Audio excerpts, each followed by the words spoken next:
Welcome to Clydebuilt Conversations. Our guest today is Ambassador Roz Ridgway, noted leader, diplomat, with over 3 decades of foreign service experience. She had extensive experience in Europe at a critical moment in diplomatic history. We spoke to her about her personal story, leadership qualities, and her insights about what students and those who are mindful of careers in foreign affairs should focus on. Ambassador Roz Ridgway, thank you so much for taking time with Clydebuilt Conversations this morning. We do appreciate your time. My pleasure, Ian. I'd like to ask a little bit about where you grew up and how those formative years shaped your future and your outlook of the world. And if I could ask, where did you grow up? I grew up in St. Paul, Minnesota. I was the middle child of 3 and the only girl, so I had an older brother and a younger brother. I had a household divided in politics between a Republican father and a Democrat mother, so that evening conversations tended to be rather substantive. They weren't so much about what were you doing in school today, but what was happening in the world. And I think that was contributed at least to my continuing and the beginning of my interest in the world beyond the family. But it was a very close-knit family. As the girl, I was not expected to say I wanted to be a nurse. In fact, I said I wanted to be a fireman. And nobody said, you can't be. That the girls don't do that. That girls don't do that phrase never rose when I said what I wanted to do when I grew up. But it was a normal family. Grade school was across the street. The high school was within walking distance. And the university I attended was 2 blocks away. Interesting. So what did your parents do? Your father? My mother was a stay-at-home housewife. And my father had had multiple careers. He had been a school teacher. He had been a salesman for a succession of Ohio-based tire companies, Goodyear, Goodrich, General Tire. And they met when his salesman life took him to Omaha. And he was married at that time. He had a very ill wife who was my older brother's mother. And in time, my father had to have some help in the house, and my mother came into the house to assist and sort of a nursemaid for my older brother. When my brother's mother passed away and my father was in Omaha, he decided to make a change in his life, and in the course of time, he and my mother married, and he came to work in St. Paul. During high school, I had a job, as did a lot of high school kids. Montgomery Ward was really very generous in hiring kids for the work in the evening. I worked in the warehouse. Montgomery Ward was a regional center, and so there's a very large warehouse. And in the evening, this army of kids came in to change the pages of accounting books and tallies of the day's sales and things of that sort, and put new pages in so that the grown-ups coming in the next day could record sales for that day. And through the course of the evening, we prepared the new pages, we took out the old pages, we put the new pages in, and we delivered them to the various units in the warehouse, which is about 12 stories tall. We all knew that catalog items 53, if I remember correctly, were candy and the like, so we all wanted to be the ones to deliver the pages to section 53 on the 8th floor or something. But it was night work. It was really very easy. I walked to Montgomery Ward at the end of my school day, and I could put in maybe 4 or 5 hours. My father picked me up at the end of the day and went home, and I worked there for 2 years alongside, as I say, an army of teenagers who were hired by Montgomery Ward to do that night work, and it was a blessing. What do you remember about that period in the 30s and 40s, early 50s of St. Paul and Minnesota? Do you have any memories of World War II, the end of World War II? It's interesting you should ask that, because others are asking me why I have an interest in the D-Day Memorial Foundation down in Bedford, Virginia. Since I'm remote, I don't live anywhere near it, and how would I even know about it? Most people don't even know that there's that wonderful memorial there for the D-Day. in our household, as I've said, we didn't talk about what did you do in school today. There was all this discussion of what was happening in the world, and so there and the radio news and at breakfast, at dinner time, and things of that sort. And so I remember my first memory of the war. In fact, I was probably 5 or 6 years old as there was talk about where were my uncles serving, the brothers of my mother, what was happening. The newspapers in that time always carried on the front page a map that showed where were the Allied forces, the American forces, and where were the Germans. And so it was a constant of daily living. Wasn't pushed, it was just there. And so my first memories of wartime, I was probably 5 or 6 years old. I couldn't tell you what was happening or why, but the words of it and the concerns that people had. And I remember exactly where I was when the radios along the main street where we lived were blasting away the fact that Franklin Roosevelt had died. So I would have been at that time about 10 or 11 years old, and actually I think it was about 10 years old, and again was attuned to the world and who was Harry Truman and then the bomb. So it's been a continuum in my life, international affairs, things of that sort. And that fed into when you went to Hamline University, which you say was just very close to your house. Yes. Obviously, you were a very successful student there. What did you study, and were there professors or leaders at the university that shaped your view of the world? It's important to remember where we were in sort of what I would call the development of our society at that time. I went to Hamline to study political science and history, as everyone thought I would, given my interest in those things throughout. And it was expected that I would become a teacher.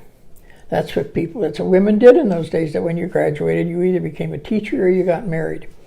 I never said what I was planning to do. I never told people I was going to be a teacher, but I just took my classes, history and political science, small university, ran out of courses in history and political science. So I took some economics and things of that sort, and began to ask myself at the end of my junior year, what am I going to do with this? I had wonderful teachers. Obviously, they were neighborhood friends, and I had known them all my life. My older brother had gone to school with their children, and I just knew them, and they knew me. And they taught well. They taught at a small school. Your exams were blue book exams. You didn't get to do multiple choice. You had to write it out and think about it. The Foreign Service at that time had a program, and I think it still does, where Foreign Service officers on home leave were asked if they might visit universities and do some recruiting in the area of their vacation, their home leave. And a Foreign Service officer turned up in one of my classes at Hamline, had some application forms for the Foreign Service exam, and I qualified. I was 20. You had to be at least 20. And so I signed up for the exam and took it in the summer of 1956. I think the phrase today, at that time I was a rising senior. In the fall of 1956, I came to Washington on a program called the Washington Semester Program, which many small universities in the country participate in. And while I was here, I took my oral exam. I had passed the written, much to everybody's surprise, but I passed it. They were more concerned with the low score, and I said, look, passing it is good enough. Yes. Passed my oral here, and in this instance, I must tell you that I was well served by my university education.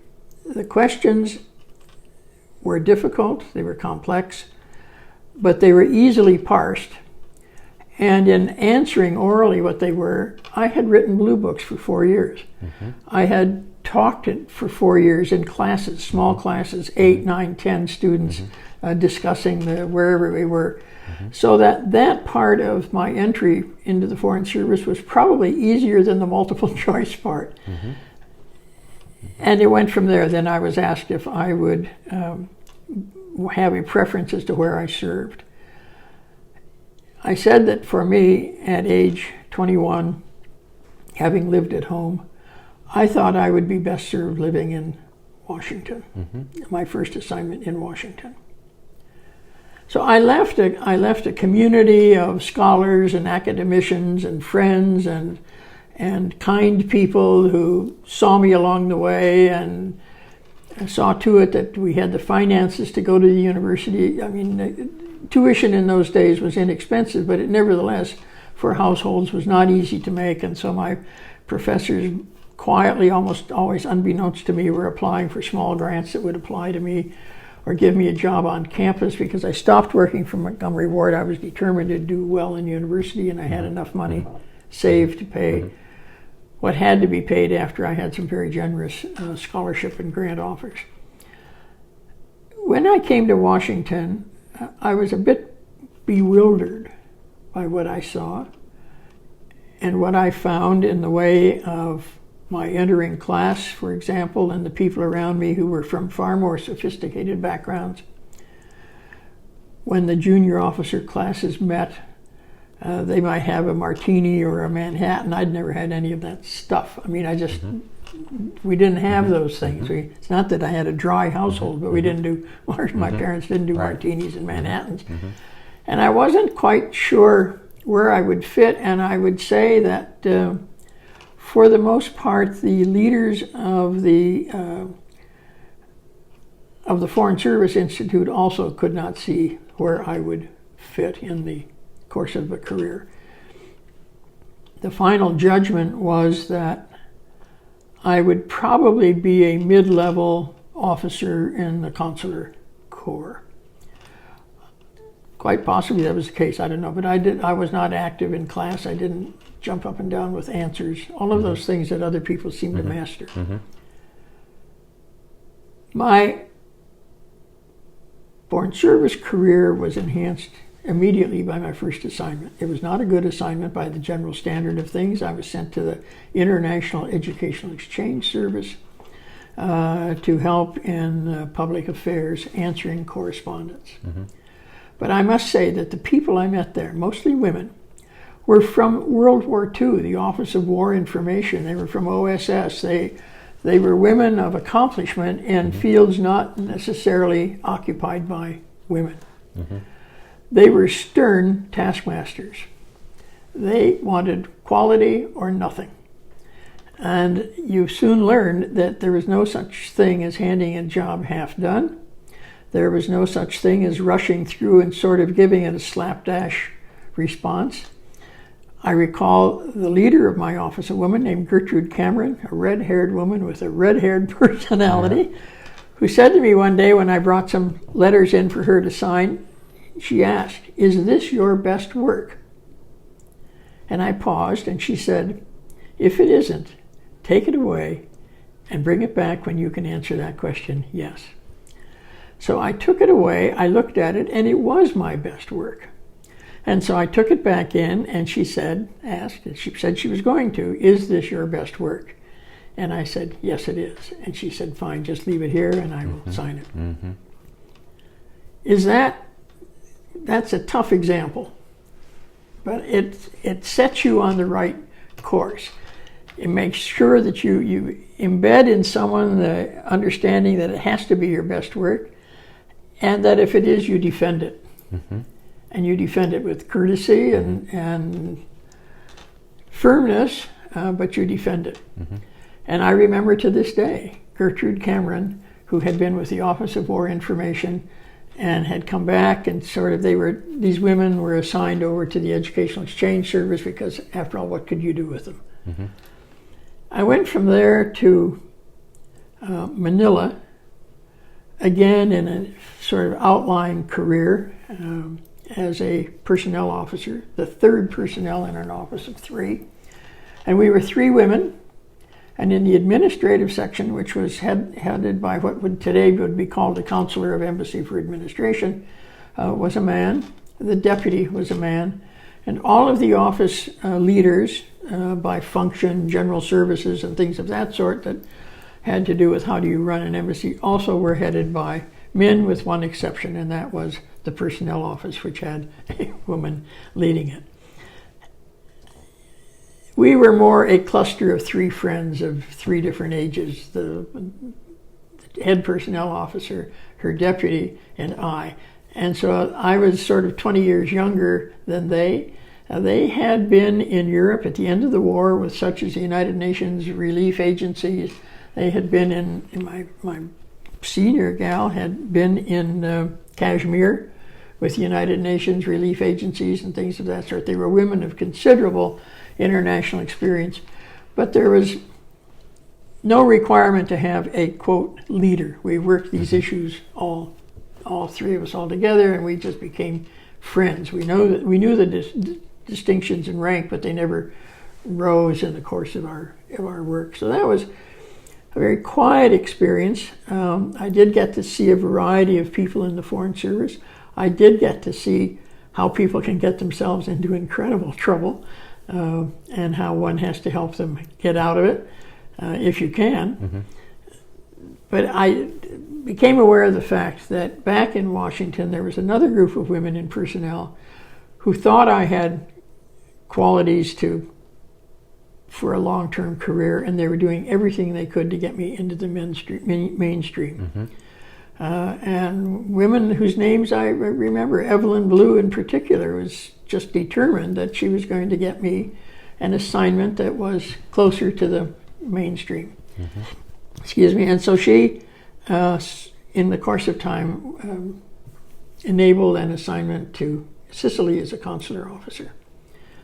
And again, this was not where one learns leadership. You just learn how to do a job, refine a language, get your skill set honed a little bit better, meeting people, foreign culture. There were only 14 of us in Sicily, mm-hmm. only 14 American mm-hmm. officers in Sicily, so we were part of a community, and you began to learn how to evaluate, how to look, how to mm-hmm. understand, mm-hmm. how to relate to a community in which you're living. So it was it was a skill assignment rather than, again, looking for leaders. Nice people that I worked with, but leadership, I would not use that word. So you, just a time check here with what we're talking, you graduated in 1957. Entered the service at 57, like right after that. 2 months later, yeah. Yes, that's amazing.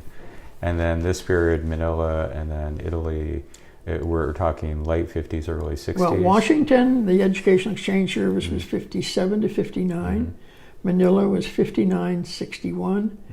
Mm-hmm. Palermo starts in 62 because I took Italian language training. I was already not a probationary language. I had qualified in Spanish over the time, but I had Italian language training and went to Palermo in June of 1962. Mm-hmm. And I was in Palermo from 62 to 64, mm-hmm.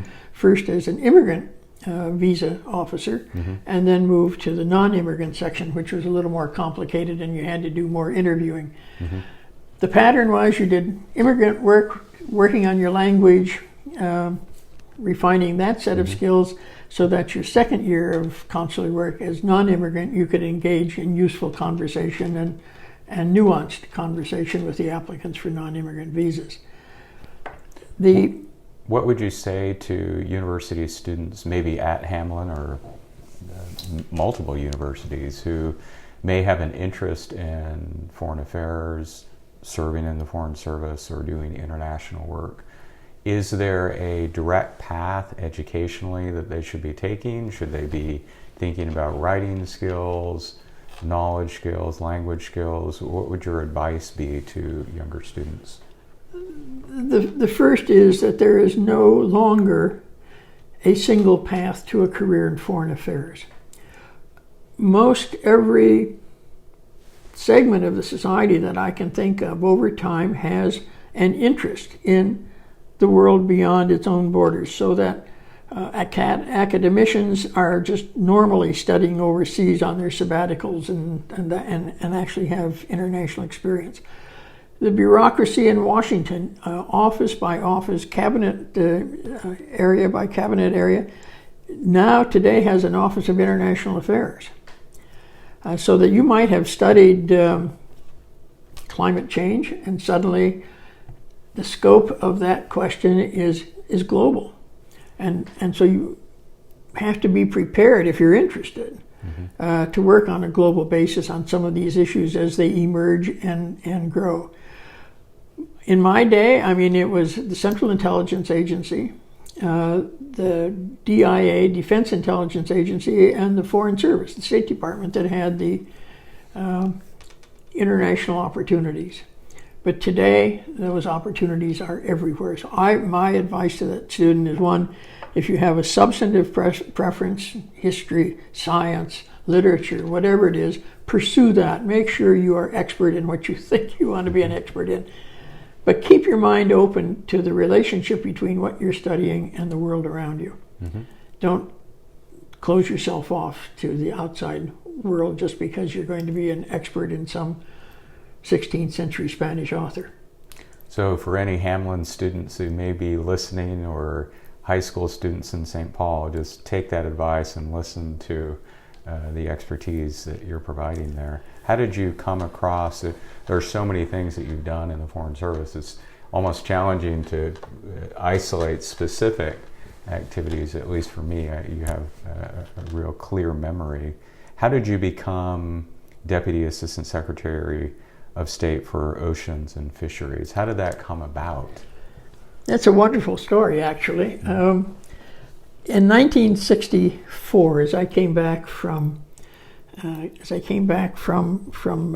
Sicily, there was a delay in my assignment. I was supposed to go direct to The Hague, and Washington called the embassy, the consulate in Sicily, and said she's going to go direct to The Hague. And they said, "Got news for you. She's on the airplane, and she isn't going direct to anything except home in St. Paul." And so I was the summer of '64 without an assignment. Didn't bother me much. I enjoyed the summer. But eventually, I was asked to join the staff of the NATO office in the Bureau of European Affairs. I mean, it is an amazing step from personnel and consular and all of those things to what was one of the most prestigious offices in the Department of State at the time, the Bureau of European Affairs, the Office of NATO Political Military Affairs. In retrospect, I can tell you that of the 17 officers who were there with whom I worked in various segments, all 17 of us became ambassadors or some senior rank. It was that kind of quality office. And I worked for people who provided to me an example of what I would call the best sort of leadership. First of all, they were extremely talented. I mean, they wrote well, they spoke well, they understood the world of NATO, they had been in it. But they were concerned with the development of their junior staff. And so we were given assignments that challenged us all of the time. And I can recall one assignment that I totally missed. I was wrong on. I wrote a long paper on the outcome of a nuclear affairs conference without understanding nuclear affairs. I borrowed some papers and things like that, wrote this all up, and I handed it in. They sent it back and said, "You've got it all wrong." So I went back and learned more. I had one paper that I handed in to the likes of one of the dearest people I came to know and revere, George Vest, who sent it back to me and said, "You know, Roz, we don't write like this. We write for an audience overseas. It has to understand why you're writing this and what message they are to take from what you're writing. So go back and give it another try." I have used that ever since in working with younger officers on the staff. One, to take the example of people like George Vest and be concerned with the junior members of the staff, and to insist on good writing.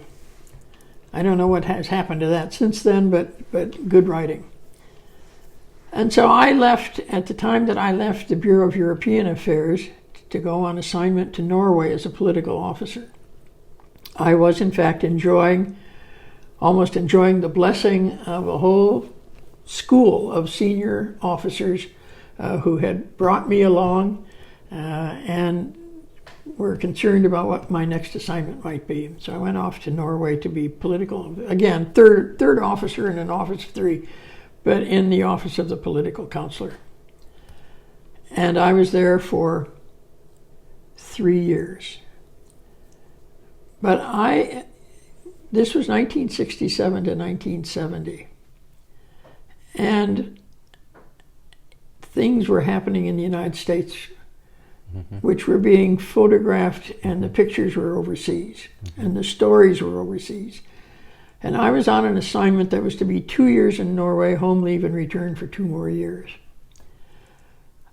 I said, I don't understand my country anymore, and I find it very difficult to go out on these engagements with young Norwegians and explain the United States and U.S. policies when I don't understand them myself.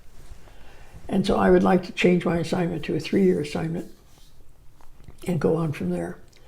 So I returned from Norway in 1970, having sort of changed my assignment around. And my ambassador in Norway, a woman ambassador, Margaret Joy Tibbets, one of the great women of the Foreign Service, and a colleague of hers, Joan Clark, realized that by terminating my assignment as I had, or shortening it or changing it around, I was out of cycle for assignments in the Bureau of European Affairs. And Joan Clark at the time, was in the Bureau of Inter-American Affairs, and she was able to identify a position for me in the Bureau of Inter-American Affairs as the Ecuador desk officer. Rather strange kind of assignment. I arrived on the Ecuador desk in September of 1970 in the middle of a huge tuna war off the west coast of South America. The American tuna industry out of San Diego was fishing tuna off the west coast of South America. Ecuador and Peru claimed 200-mile territorial seas. The United States did not recognize that. And the fishermen of the west coast of California said, if you don't recognize it, we don't recognize it. And so they were fishing really in a very provocative fashion with the Ecuadorians, and they were being seized. The Ecuadorian Navy was picking them up wholesale. There had been, in the course of time, over this battle of what is the proper distance for a territorial sea, is it 3 miles, 12 miles, 200 miles, what is it? There had been 1 or 2 seizures of American tuna boats by Ecuador or Peru over the course of time. In 1970, there were something like 50 seizures. And suddenly there's all-out war, and I'm sitting there in the Ecuador desk, and nobody really knew what to do. Whether it was the Secretary of State, I can tell you, or whether it was the Bureau of Inter-American Affairs, and there was just sort of a manage it as best you can. Well, I became then an expert on tuna, on migratory fisheries. I had to learn a lot about international law and the history of this battle of 3, 12, or 200, the distinctions between territorial and economic. I had to work with the Defense Department so that they understood that, as important as this was, we didn't need to have a war with Ecuador and Peru on this issue, but the Congress wanted to have a war. And so I was sort of backstopping senior officers from the Bureau of Inter-American Affairs as they went up to Congress to testify as to what this was all about, and in order to keep Congress from cutting off military assistance and all of the sanctions that today, we use wholesale. So that by the end of 1970, beginning of 1971, I really had become tuna Roz. And the Bureau of Inter-American Affairs was so involved at that time in what was happening in Chile and Allende that I had my own little war going on, and as conferences took place in Buenos Aires and elsewhere, I joined the teams being assembled by what was then the Office of the Secretary of State, Slant Fisheries. And only in time did there get to be something called the Bureau of Oceans, Environment, and Science, within which each of those little letters had their own responsibilities, and there was an Office of Oceans and Fisheries. And so I, over the 2 years, 1970, 1972, 73, worked very much with the Office of Fisheries. And also, again, inside the Bureau of Inter-American Affairs with people who gradually came to understand the importance of this issue, but there weren't that many people who were involved in it. So I sort of became in charge of fisheries then. And another war broke out with Brazil and on shrimp. So I had tuna on the west coast, I had shrimp on the east coast. And the Bureau leadership still being tied up in far more national interest things to go fix it. Mm-hmm. And so I worked with Congress. I worked with congressional staffs. And the ties that you make are interesting because as I testified, I didn't testify because leaders testified, but I was on my own with this group, and so I would go up and meet with the staff, and I often met over coffee with the congressman as well. One of the staff members I met with at the time was Steve Biegun, who is today the president's mm-hmm. personal representative in North Korea mm-hmm. on the nuclear question. Mm-hmm. So things, mm-hmm. They're all connected somehow. Sure. So I became, anyway, fisheries. But after the shrimp, we got it solved. People in Florida were quite happy. There were some other wars. There was a lobster war going on, and the British and the Americans and the Miamians and the Bahamians and the Cubans, all on spiny lobster, and you had to get this fixed. But in time, it became routine, and other people took it over. And I got a telephone call in 1973 from Ronald Spires, with whom I had been associated in my NATO position, who at the time was the deputy office director. Ambassador Spires called to say, I am being sent to the Bahamas as an ambassador, and I have not had an overseas assignment except one short advisory assignment in London on political military affairs. I need a deputy to fill in the spaces. And you've had public affairs and correspondence, you've had consular, you've had economic, you've had fisheries, you've had political. Would you come and be my deputy chief of mission? Mm-hmm. Mm-hmm. And I said yes. And I went off to the Bahamas. I left the fisheries world behind, although I still had my reputation as tuna Roz, but left the fisheries world behind and went to the Bahamas and enjoyed a 2-year assignment in the Bahamas, at the end of which I was sent to something, a senior assignment, this senior seminar, which was the Department of State and Foreign Service equivalent of, the National War College and things of that sort. Strangely enough, I took a bit of a holiday on my way to the senior seminar, played golf with a dear friend in Miami. It sort of took a right turn coming out of the Bahamas, played some golf, and I missed the class picture. So that when I got to the senior seminar course, I was met with a telephone call from the Undersecretary of State, who said to me, when I met with him, you have got to be we're having trouble finding a new ambassador for Oceans and Fisheries Affairs. Tom Klingon had decided to go back to the University of Miami, and there was a vacancy while they searched for someone to be the ambassador for Oceans and Fisheries Affairs. And so would I please, given my background, they wanted me to become the assistant to the vacancy. I went back to the senior seminar class, and they looked at me, including a man who had been my boss in Norway in political affairs, who said, we can't believe that you're going to accept that. You don't want that assignment. Go back and tell them you want to fill the vacancy.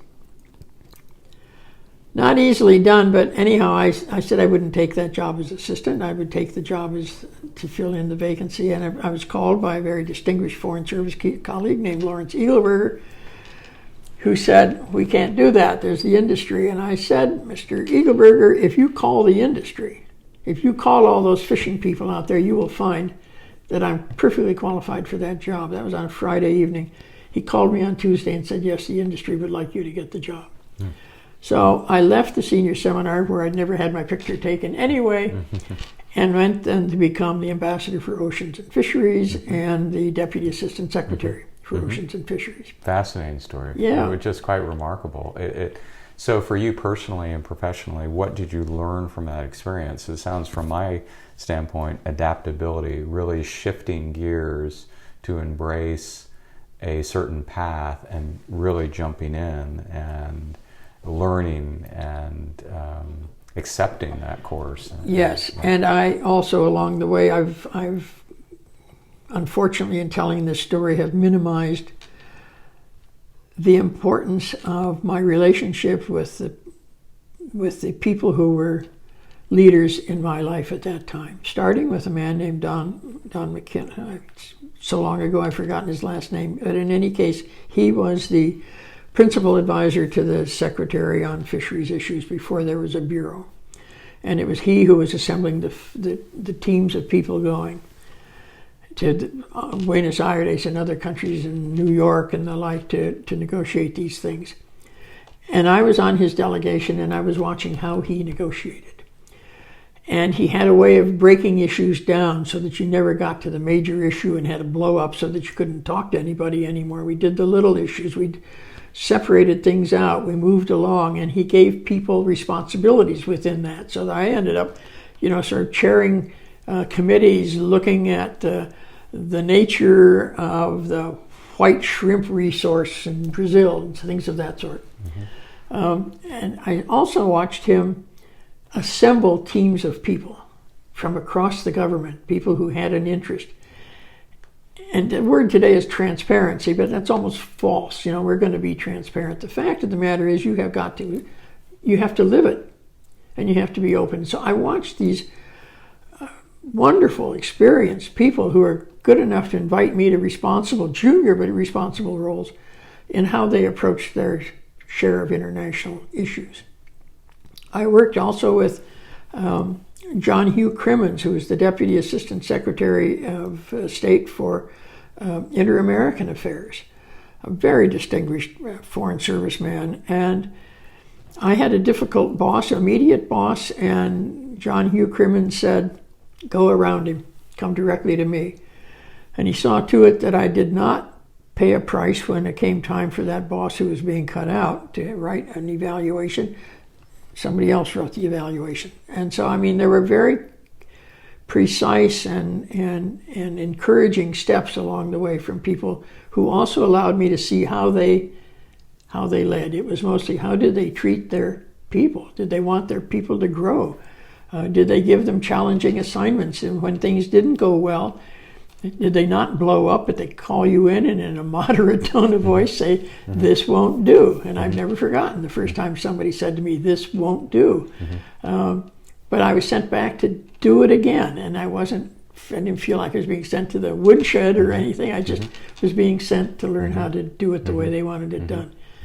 And so the early fisheries assignments gave me an appreciation of borrowing the expertise of others, learning from the expertise of others, assembling negotiating teams, persistence, respect for the people on the other side of the table, and it held me in good stead all the way through my last assignments in the Foreign Service, working with George Shultz. People would say that about you, that you yourself as a leader employed what you learned from those that you're talking about. And many really will say that about you, just sort of your clear-eyed problem-solving ability and assembling teams. And I enjoyed it. I loved it. We didn't solve all the world's problems.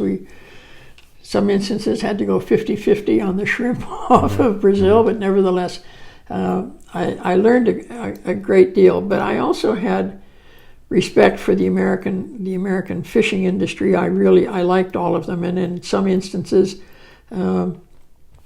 it was really very difficult because the world was going to a 200-mile economic zone, and we were still saying, no, it's 12 miles at the most. And starting in 1973, at least, or at 73 in the Bahamas, even on fishing issues there, back in 75 to become the ambassador, and in 1976, finally, the United States went to a 200-mile economic zone. But we had all kinds of foreign fishing off our coast, and we had to renegotiate all of the early agreements that had been put together over the years to permit foreign fishing off our coasts. And so for the next 2 years, it was constant negotiations for myself and the senior members of the team in the Office of Oceans and Fisheries Affairs. They traveled around the world, and we all worked on a model agreement called a Governing International Fisheries Agreement. We made it up. I took it up to the Hill and showed this group of people up there what it was going to look like, and they said, you'll be okay if you can pull it off. We'll approve the agreements you bring home. They had to be approved. The United States was going to go to 200 miles in 1976, March 1st. And we worked. We worked around the world. I did a lot of the European things, Russia, and many of the East European countries that fished off the coast, and a team of people doing Taiwan, Korea, trying to get that all straightened out. And the toughest of all was Japan. They didn't like that agreement. They didn't agree that we had a 300-mile zone. And the members of Congress who were interested in this issue kept the Japanese agreement as the one that would decide for them whether they would accept the result of our nonstop negotiations to reorganize fishing off the coast of the United States. We got it done. The Japanese agreement was unique. I had to go to Tokyo. Tokyo sent its representatives to Washington, and it was very, very difficult. It was difficult even inside of the department. We decided that the only way we could get the Japanese to accept something was not to call it international law, because they didn't agree, but to call it something called anticipatory international law, looking to the future of the way things were going, in accordance with which one would behave in this fashion. And our Office of Legal Advisor just could not contain his anger at our intervening in his world of international law and this thing called anticipatory international law. It was so bad that I had to ask the representative of the Office of the Legal Advisor to leave the delegation, because he could not be a loyal member of the delegation and continuously report back to his advisors, so his boss, so he was conflicted. But we got the agreement with Japan. It worked, and people began to live in the course of it. But immediately the Russians decided to challenge it in March 1, 1977, when it came into force with the Carter administration just having come into office. And Warren Christopher was the Deputy Secretary of State at that time. The Russians began fishing in violation of our 200-mile zone. They began fishing in violation of where they could fish and what they could fish, and they were seized. They were seized by the Coast Guard. And I was called in the middle of the night, asked to confirm this seizure, and I said, absolutely. I mean, we're being challenged, and they're going to do it. Seize it. And Warren Christopher reversed that and let them go. I said, Mr. Secretary, that's wrong. He said, well, you don't understand what's going on. This is an important issue, by the way, for the future, because he said, you do not know what's going on in Moscow at this time on other issues more important than this. All right. The next night, the same thing. I get a call at midnight from the Coast Guard. There's another vessel doing the same thing. I said, seize it. And they seized it. And Warren Christopher reversed the seizure. I can tell you that on the grounds that there were more important things. I can tell you that by this time, the members of Congress who were interested in the issue were up in air. Boston was up in air. People were having a fit all over the place of our allowing the Russians to ignore an agreement and our view of our economic zone. Because I thought that there was a difference in approach to negotiations and how to deal with Russians, I asked to be reassigned in the spring of 1977, and worked with the Office of the Director General to get an assignment I might be comfortable with. And when they said Finland, I said, love it.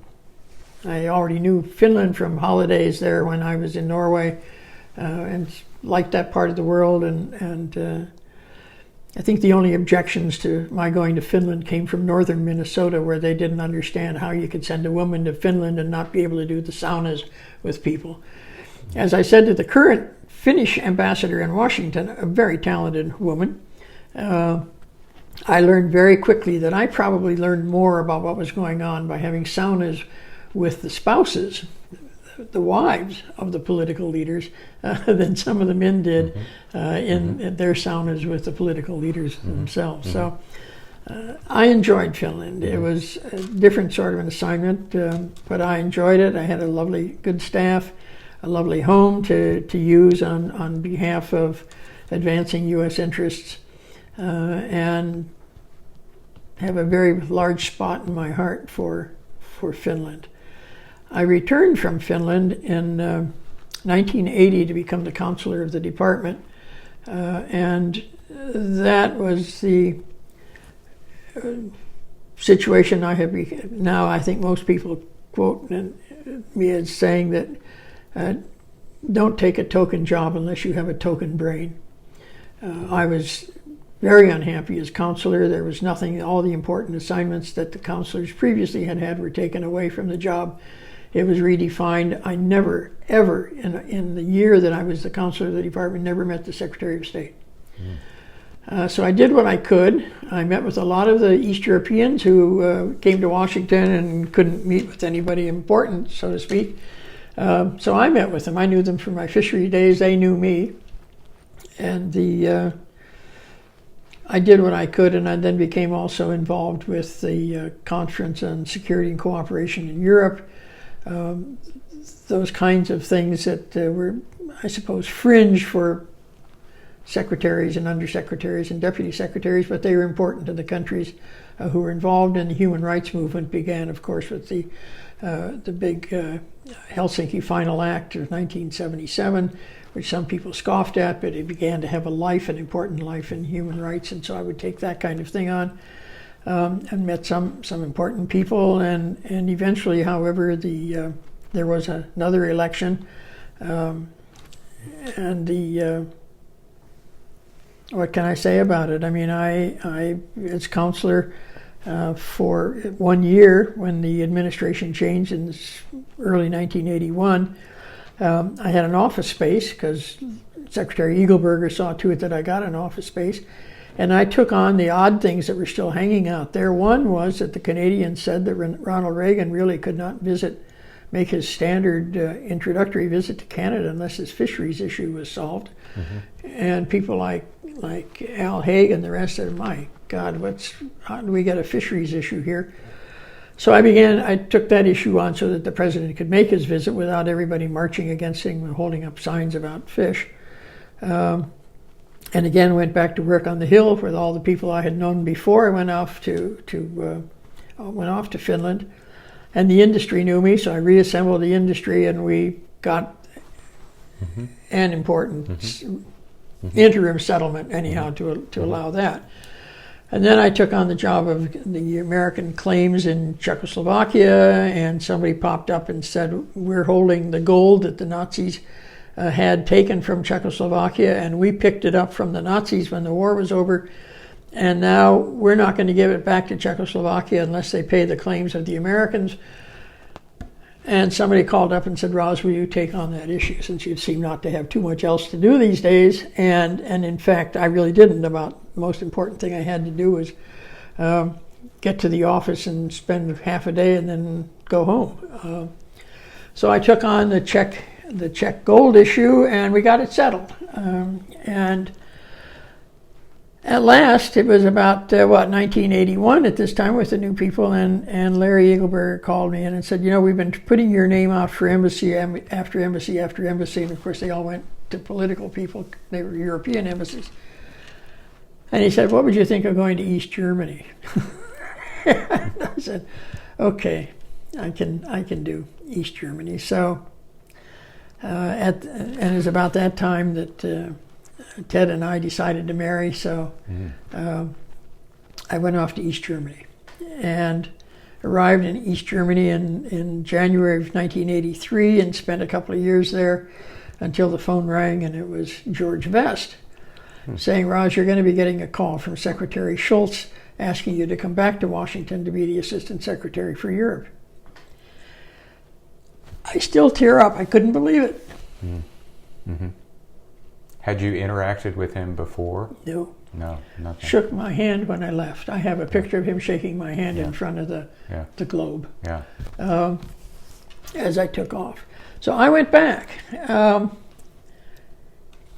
And quite apart from his own reputation, I just found that I was working with someone who saw negotiations and the negotiating world the way I did. and what I had learned in the course of things. And the way it worked then with the Soviet Union, and that was principally what I ended up doing. I had a brilliant staff in the Bureau of European Affairs. God bless them, some are gone, but they took on the major day-to-day work of the Bureau of European Affairs because I had this brief with the secretary to work with him and the president on this negotiation with the Soviet Union. Mm-hmm. And the first thing I learned was that the secretary and I looked at negotiations in the same way, that you break them down. And one of our brilliant deputies in Europe, in the European Affairs, had already said there are 4 elements in our relationship with the Soviet Union. Arms control, human rights, bilateral issues, and I'm going to skip the 4th one because I don't remember it. But in any case, there are, day-to-day issues and global issues, I would call them. And I said to the secretary, one of the problems I have encountered in the past on this kind of thing is that people tend to line them up vertically. This is what, in fact, Warren Christopher was doing. You could not do fisheries until you did whatever he was doing in Moscow. It turned out it damaged both interests. We never got the agreement in Moscow, and we never got the fisheries thing solved with the Russians without a huge payment of price. And under the leadership of Schultz and the negotiations, the way he organized them and the agreement of the secretary to do it, we laid out the relationship with the Soviet Union and Gorbachev, because that had already pretty much been settled that the dialogue was going to be with Gorbachev, on a horizontal plane. And you did the best you could on all 4, considering that each of those 4 was a legitimate U.S. interest. And if you had problems with one, you didn't pay the price of the other 3. You kept moving where you could in any of these areas. And over time, you would end up establishing, in any case, an atmosphere that was so much more positive that maybe you could return to the issue that you couldn't solve. Mm-hmm. That had been my experience with the fisheries negotiators I had worked with. And as I talked with George Schultz, I realized he also saw the world in that fashion. Mm-hmm. And the president went along with that kind of approach. Plus, it was Mark Palmer's concept, and we worked it into reality with the Soviet dialogue. Mm-hmm. And what can I say? It was successful. Yes. If I take you back to that period when you were consular, when you were having some challenges and difficulties, sort of a fish out of water in a sense, where you felt like you had trained, you had something to offer, and yet there wasn't anything to offer. It had been taken away. How did you deal with that? How does one deal with adversity professionally? Because we all find ourselves in those situations. How does one deal with it, with adversity? It's a very personal kind of thing. It's hard to deal with because, in a way, it's a judgment of your capabilities. First of all, I tried to fight it. I went back to the deputy secretary and said, how can I be a counselor if I can't meet the Secretary of State? I can't even say hello to him that I have returned from Finland and I'm pleased to be the counselor and I will help wherever and however I can. And he said, no, you don't want to bother him. And I went back a couple of days later and I said, I've thought this over and it's not right. I should be able to meet him. Well, you're not going to. And I never did. I never did. I took it personally. I sort of wandered around for a while. You have to be careful that you don't drink too much. Mm-hmm. You go home and have a sherry or something, and you have to be careful that you know what's happening and how unhappy you are. And you reach back to friends. And so there were people across the department who had, for example, folks coming to Washington who needed to meet somebody in a magnificent office, and certainly the office of the counselor. You know, it's all mahogany and walnut and whatever, and rugs and the like. And so they knew that they could put me on the program for visitors from wherever. Mm-hmm. And actually, I did quite well. Eugenia Charles came up from Dominica and said there's a problem in the Caribbean, she couldn't meet with anybody. And of course later we had, we had Grenada with Eugenia Charles trying to lead the region and the rest. And by that time she's at the White House. She's the best friend of the president. But for a couple of years she couldn't even get inside the office of the Secretary of State. So I hope my colleagues, they marched a parade of people coming to Washington who could not meet with people. And David Newsom, who was the Undersecretary for Political Affairs, also did that kind of thing. We even, on one occasion, entertained at Blair House. There was a meeting of regional prime ministers and the like under the OAS, and so they couldn't meet the president or anything, after all, hardly important.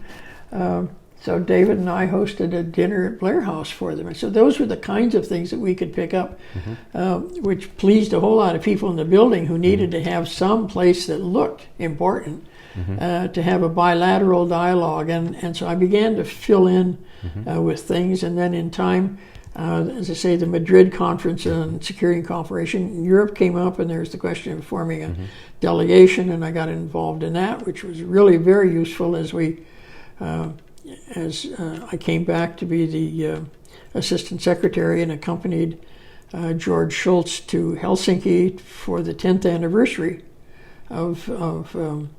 of the meeting of the Helsinki group, and I mean, you just have to, I guess, learn how to suffer, because it is difficult. There is no easy answer, because it just hits you in the gut that somehow you have been used in a way that, I mean, I could have stayed in Finland and contributed much more than being brought back to put a woman's picture in a place. Do you think, in retrospect, going through the adversity and the challenges really shaped you in some ways of how the rest of your career went? I think your reaction to getting that call from Secretary Shultz to come back was such an honor and so humbling to you, just your reaction as you speak about it. Do you feel that adversity is just simply a part of any career? It just happens, that we don't get too discouraged by it, and that we look back and we say, well, that was an important part of the career or my life experience? I can look back and say I could have used that year doing something different. It added nothing to my experience. A fancy title, which most people on the outside don't understand anyhow. It's really an in-house title. And I didn't need that kind of what I would call rejection or being used. And I made the best of it. I did learn how to get through it. I did make the best of it. I made it as positive as I could, but I could have done without that year in my career. And it was in many respects a waste.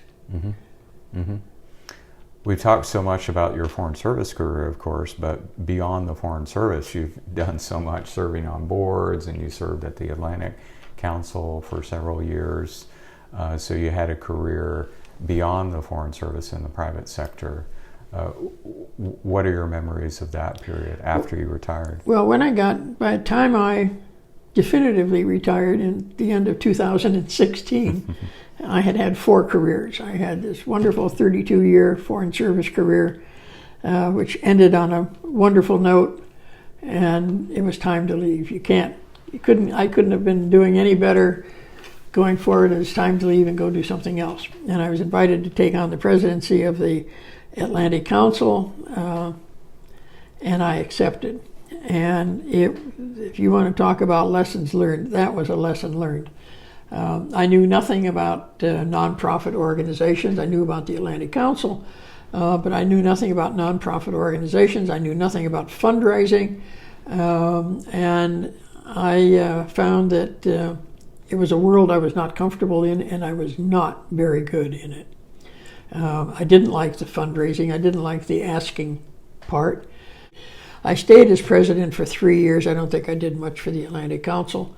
And it didn't do much for me except to let me know without a doubt that I was not suited for the nonprofit world, where fundraising is the principal task. And I wasn't comfortable with it, and I didn't like it. but they needed time to reorganize behind me, and so I stayed there for 3 years, and then I became co-chair with the general, and stayed there also for 3 years. In a period of time, I made my way into the world of corporate boards. Thanks in large part to people who had met me when I was assistant secretary and was doing a lot of briefings and traveling with George Shultz and doing this and doing that. Principal among them, Vernon Jordan. And Vernon, I had met Vernon through Bilderberg, and I would often go to Bilderberg and brief on our meetings with the Russians because the secretary would send me while he went and did what he could. And so I became known to this different group of people. In addition, I was very much a Minnesotan, and the 3M company read that I was retiring, and immediately even before I retired, but through legal officers in order to make it legal for me still being employed, to ask me to consider when I retired serving on a corporate board. They did not name it. But in the instance that I retired, it became apparent it was the 3M Corporation, of course. So I joined the 3M board 2 months after retiring from the Foreign Service. Shortly thereafter, working with Vernon Jordan, I joined the board of RJR Nabisco at the time of the Barbarians of the Gate, and stayed with them until they finally broke apart and everybody paid off, and it was a lesson in high-level shenanigans, if I can call it that, with more zeros on after dollar signs than I had ever seen, except in discussions of the national debt. So, by the end of 1989, when I had retired, I was deep into the corporate world, and in time I was at one time on 10 corporate boards of some of the finest companies in the world, and some that weren't so fine, but I was enjoying it. I was learning a great deal, and I did what I could to pick up the terms of finance and the like. But what I found most valuable was my experience again with George Shultz and President Reagan in negotiations. And it went this way. I was not a fan of the Strategic Defense Initiative, the SDI, and of course the president was. It was very important to the president. He thought it was key to his negotiating with Gorbachev. George Shultz knew of my views, and all he said was, Roz, please don't speak up on this topic if you can't say anything positive. Do you work on the other topics? And so wherever I could, and whenever SDI came up, and whenever there were briefings for the president, and I would listen to these stories about nuclear this and nuclear that in space and the rest, I shut my eyes and my ears and do what I was told to do.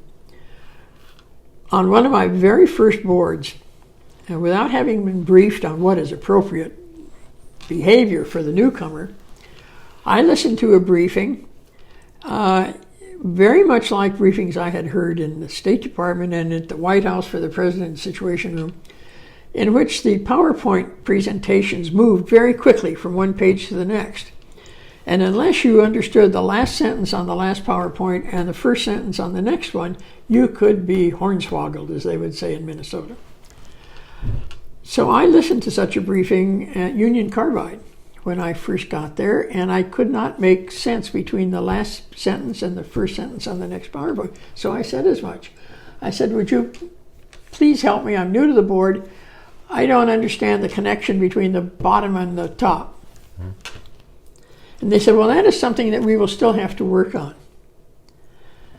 And of course, it just ended everything right there. Then I got a call from the chairman of the board the next day and said, Roz, we're not accustomed to that, but thank you. And I said, look, what you have to know is that I sat through so many briefings on SDI for the president where I could not say what I thought, that I promised myself that once I got out into another world and I saw that sort of thing, I would not keep my mouth shut. And I could not see where they were going with this briefing, which was supposedly about a big investment that was supposed to be made and that was going to create billions of opportunities, which it never would have if you got ever filled in those two sentences. So I said, yes, what you've got, somebody is going to ask questions. And he said, I'm very grateful, thank you.